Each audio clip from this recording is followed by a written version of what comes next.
Welcome back. With the knowledge on the purpose and components of the developmental task theory postulated by Havighurst, the second video will move on to the developmental task to be accomplished by an individual at each of the specified 6 stages of development. At the end of this video, you will be able to identify the developmental task of the 6 stages of lifespan as proposed by Havighurst, recognize the implications of Havighurst's developmental task theory on counseling. Now let us see the developmental task to be accomplished in each of the identified 6 stages of lifespan in detail. The first stage is for infancy and early childhood. The typical developmental tasks that a child faces during infancy and early childhood are achieving sensory motor coordination, for example, learning to walk. Second is that they wanted to achieve stable eating patterns like learning to take solid foods. Then the third is to learning to walk, building vocabulary and forming grammatical sentences. Then the fourth is very important towards achieving bowel and bladder control. This is where they learn to control the elimination of body waste. And then the fifth task is learning about the sexual differences and sexual modesty. They learn to know, they understand what's a gender difference. And then the sixth task is about forming concepts and learning the language to describe social and physical reality. The concepts may be life, death, bodily functions, space, weight, numbers, time, self, sex roles, social awareness, beauty, comic and intellectual abilities. Seventh task is developing moral. That is, learning to distinguish between right and wrong and beginning to develop conscience. The eighth task is getting ready to read. That may be a comics, fairy tales, nursery rhymes, stories about animals, stories about everyday occurrence. Now let us see about the developmental task that a child is expected to achieve during middle childhood. First task is that about learning the physical skills that is necessary for ordinary games.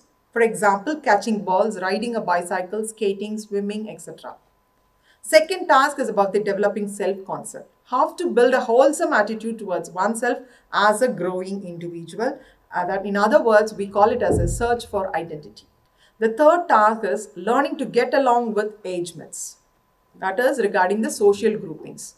How to be cooperative, how to be loyal, conforming to the rules, responsibilities, compete and take up leadership.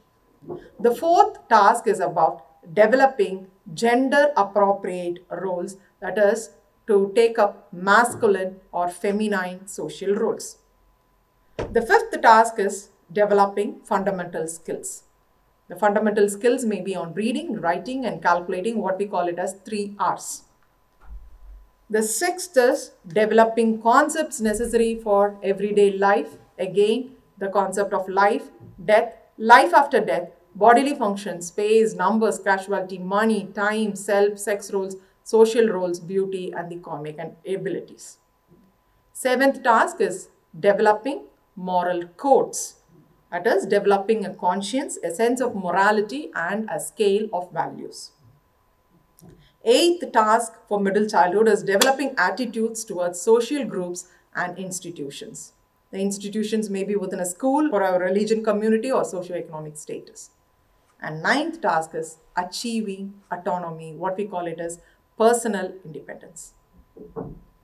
Now let us see about the developmental task that has been to be achieved during the period of adolescence. First task is about achieving relationships. The relationship may be a new and more matured one with age mates of both the sexes. Second is achieving a gender appropriate role, a masculine or feminine social role. Third task is accepting their own appearance, their own physique and using their own body effectively. Fourth task is accepting civic responsibilities like the desire, acceptance and achieving socially responsible behavior. Fifth task is on achieving emotional maturity. It is like gaining emotional independence from parents and others, preparing for an economic career by themselves. And the sixth task is preparing for long-term relationship, that is getting involved in marriage and family life. Then the seventh task that has to be achieved is forming self-concept. Acquiring a set of values and an ethical system as a guide to behavior. In other words, we call it as developing an ideology, forms as a task at this stage of adolescence. Now, what are the tasks that an individual is expected to achieve during early adulthood? First and foremost task is achieving autonomy. That is, establishing as an independent person. Second is establishing an identity of their own. That is, a firm understanding of their own likes, dislikes, preferences, and ideologies. The third task is getting started in an occupation. Establishing a career, or at least beginning of it has to be done at this age. Then comes selecting a mate. A mate has to be selected for committed long-term relationship, or in other words, it's called marriage. Then comes learning to live with the marriage partner. Both physical and psychological adjustments with the spouse has to be made at this age. Then the sixth task is starting a family, for which the individual has to be mentally and financially prepared for parenthood. And then the seventh task is rearing children, for which they should learn to be a parent, or in terms they should know the parenting skills. Then the eighth task is managing a home. How to maintain a house and the financial management of household expenses. Ninth task is taking the civic responsibility, law abiding, voting, volunteering, and other such contribution to the society has to be done. Then the last task is that finding a congenial social group. That is, they have to find a social life that involves friends, colleagues, and family. Then let us look into the developmental task during the middle age. The typical developmental tasks that an individual faces during middle age are: first one is achieving adult, civic, and social responsibility. That is, they need to volunteer themselves to community organizations and such social activities. The second task is they need to fulfill the parenthood responsibilities in terms of assisting teenage children to become responsible and happy adults. The third task is developing adult leisure time activities. These activities may be a quieter activity involving less number of people, and it can be adult oriented, or it can be a selective recreational interest. And then the fourth is about relating oneself to one's spouse as a person. That is, how to end up the parental responsibilities, and that leads to a renewed relationship of the spouse being dependent on each other for companionship.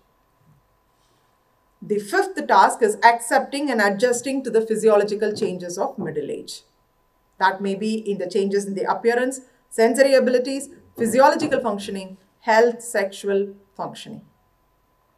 The sixth task is how to accommodate the changes in their career.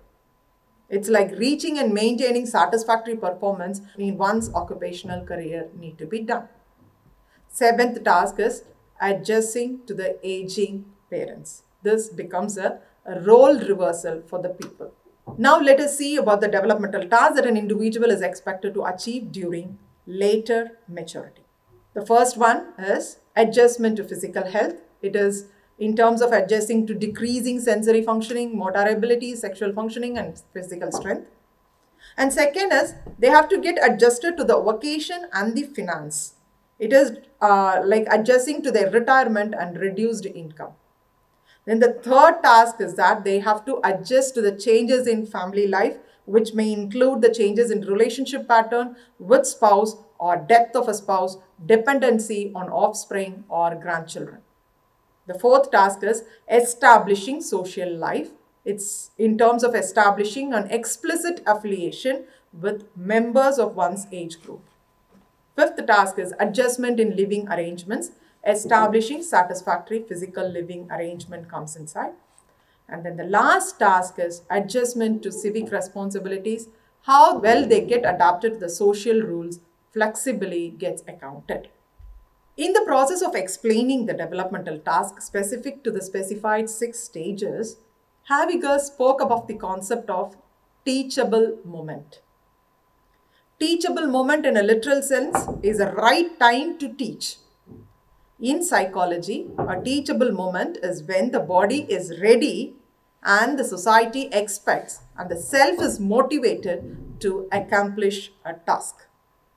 Haviger also believed that learning is basic for living and growing.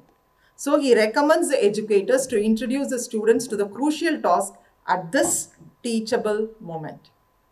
Haviger's theory has highly contributed to the field of education in sensitizing educators and counselors to the sensitive periods where the likelihood of successful accomplishment of the task are possible. If some of the crucial tasks are not mastered on time, the individual may have difficulty in proceeding further to the skills of other stages. Now let us look into the implications of Haviger's developmental task theory in counseling. Two justifications given by Haviger as to developmental tasks being important to educators, which applies also to the counselors, are: first one, it helps in discovering and stating the purpose of education or the process of counseling in the schools. Second, the use of the concept in the timing of the educational or counseling efforts. Wherever there is dissonance between the developmental task and the related coping skill, counseling is warranted. Though this theory has its roots in the 1930s, still it continues to contribute to the words of the developmental psychologist involved in counseling. Also, despite many views about developmental task has been put forth, this theory remains vigorous in its testimonial that development is a never-ending process from birth till death. This theory guides the counselors in identifying the possible problem and the cause for the problem in the students to prevent the problems through coping skills training in individual or group sessions. Hope you understood the theory on developmental task, and continue watching the next video that will explain the Blocher's theory. Thank you.